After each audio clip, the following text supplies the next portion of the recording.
जन जागृति साक्षरता अभियान में आपका स्वागत है।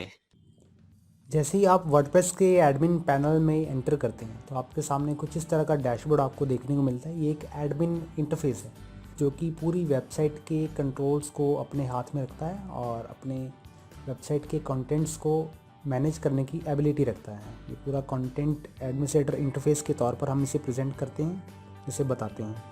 तो जब आप वर्डप्रेस के इस डैशबोर्ड पैनल को ओपन करते हैं तो आपके सामने सबसे पहला मैसेज वेलकम टू वर्डप्रेस के नाम से रहता है और कुछ कस्टमाइज लिंक्स यहाँ पर आपके पास अवेलेबल हैं क्विक लिंक्स के नाम से। इस ग्रीटिंग मैसेजेस के नीचे कुछ क्विक लिंक्स हैं, जैसे कस्टमाइज अगर आप साइट को करना चाहते हैं तो उस बटन के थ्रू, और भी ऐसे काफ़ी सारे quick links, add pages, add post, viewer site और ऐसे अलग अलग तरह के लिंक्स को आप इस ग्रीटिंग मैसेज के अंदर देख पाएंगे। अगर आप इस ग्रीटिंग मैसेज को नहीं देखना चाहते तो उसके लिए आपको इस डिसमिस बटन पर क्लोज करना होगा। और ऐसे काफ़ी सारे ऐसे टैब्स हैं, ऐसे ऑप्शंस हैं जिन्हें आप अगर कोलैप्स करना चाहें तो कोलैप्स कर सकते हैं, डिलीट करना चाहें, डिसमिस करना चाहते हैं तो आप यहाँ से कर सकते हैं। अगर इन आइटम्स को आप अपने अकॉर्डिंगली ऑर्गेनाइज करना चाहते हैं, जैसे कि एट अ ग्लैंस, यानी कि आपको number of post, number of comments और नंबर ऑफ पेजेस को सबसे ऊपर देखना चाहते हैं, तो उसके लिए आपको सिंपली ऐसे ड्रैग करना होगा टॉप की तरफ। यहाँ पे इसे मैं इसे डिसमिस करता हूँ और इसे मैं राइट लेफ्ट कहीं भी मैनेज कर सकता हूँ, क्योंकि वो ग्रीटिंग मैसेज था इसलिए मुझे एडिटिंग की परमिशन नहीं दे रहा था, ड्रैगिंग की परमिशन नहीं दे रहा था। मैं यहाँ से सिंपली ड्रैग एंड ड्रॉप कर सकता हूँ। और अगर आपको कंटेंट बनाने के लिए कुछ स्पेस चाहिए तो आप उसे कोलैप्स भी कर सकते हैं कुछ इस तरह से।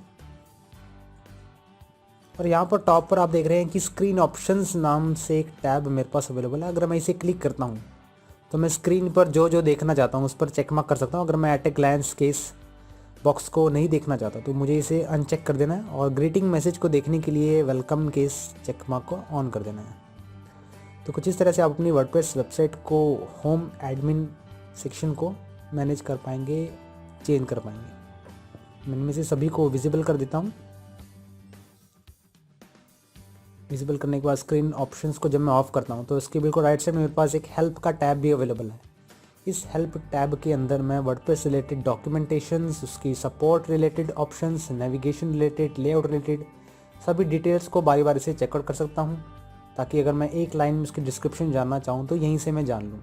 एंड अब हम देखते हैं कि एडमिन पैनल कितनी सेक्शंस में डिवाइडेड है। ये हमारे पास पूरा का पूरा जो एडमिन इंटरफेस है, जिसे हम डैशबोर्ड कहते हैं, ये 3 सेक्शंस में डिवाइड होता है। सबसे पहला सेक्शन हमारे पास टूल बार का ऑप्शन होता है, वर्डप्रेस का टूल बार। ये टूल बार आप यहाँ पर देख रहे हैं, ये वाला।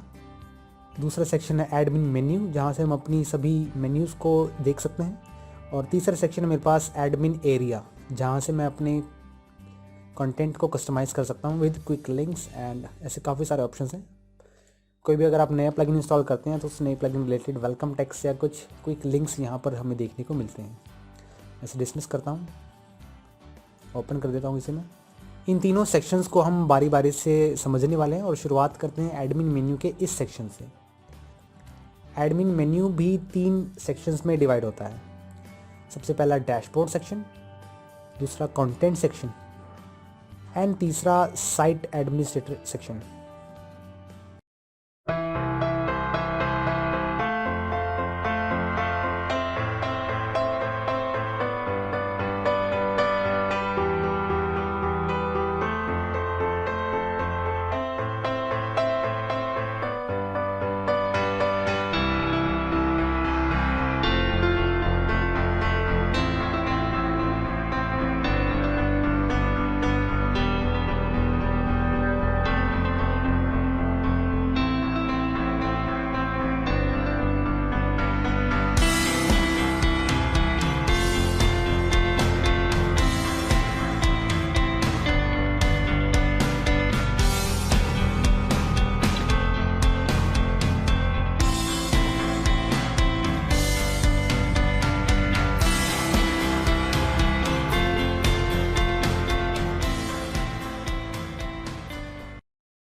जिससे हम अपनी प्रॉपर साइट को बैकएंड से मैनेज कर सकते हैं।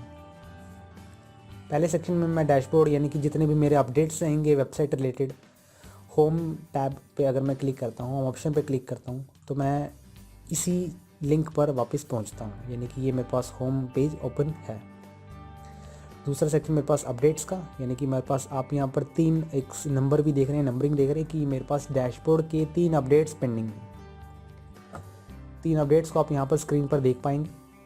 तो इस तरह से आपके पास वर्डप्रेस के अपडेट्स देखने को मिलते हैं, चाहे वह प्लगइन रिलेटेड अपडेट है, चाहे वो थीम रिलेटेड अपडेट है, या वर्डप्रेस रिलेटेड किसी भी तरह का अपडेट आप इस सेक्शन में देख पाएंगे। इसके बाद है कंटेंट एरिया, कि मेरे पास अगर वेबसाइट में अगर मैं पोस्ट ऐड ऑन करना चाहता हूँ, मीडिया ऐड ऑन करना चाहता हूँ, पेजेस या कमेंट्स, तो मैं इस सेक्शन से मैनेज कर सकता हूँ। मेरे पास इन चारों कंटेंट मैनेजमेंट सिस्टम सेक्शन है। एंड हमारा लास्ट का जो सेक्शन है वो है साइट एडमिनिस्ट्रेटर सेक्शन।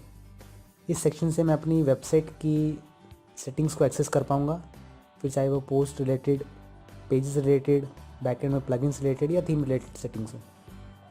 आप यहाँ पर देख रहे हैं कि इस पूरे के पूरे मेन्यू में हमारे पास एक ऑप्शन के अंदर काफ़ी सारे ऑप्शंस अवेलेबल हैं जो कि प्रॉपरली कैटेगराइज किए गए हैं। यानी कि अगर आप कोई भी पोस्ट रिलेटेड सेक्शन है तो आप पोस्ट में देख पाएंगे, जिसमें आप सभी नई पोस्ट ऐड कैसे करें, कैटेगरीज और टैग्स देख पाएंगे। इस तरह से मीडिया एलिमेंट्स अगर नई ऐड करना चाहते हैं तो उसमें 2 ऑप्शंस हैं। पेजेस अगर सभी देखना चाहते हैं और ऐड न्यू अगर नया ऐड ऑन करना चाहते हैं तो उसके लिए मेरे पास मेन्यूज़ के अंदर सब मेन्यूज़ में सभी आइटम्स अवेलेबल हैं।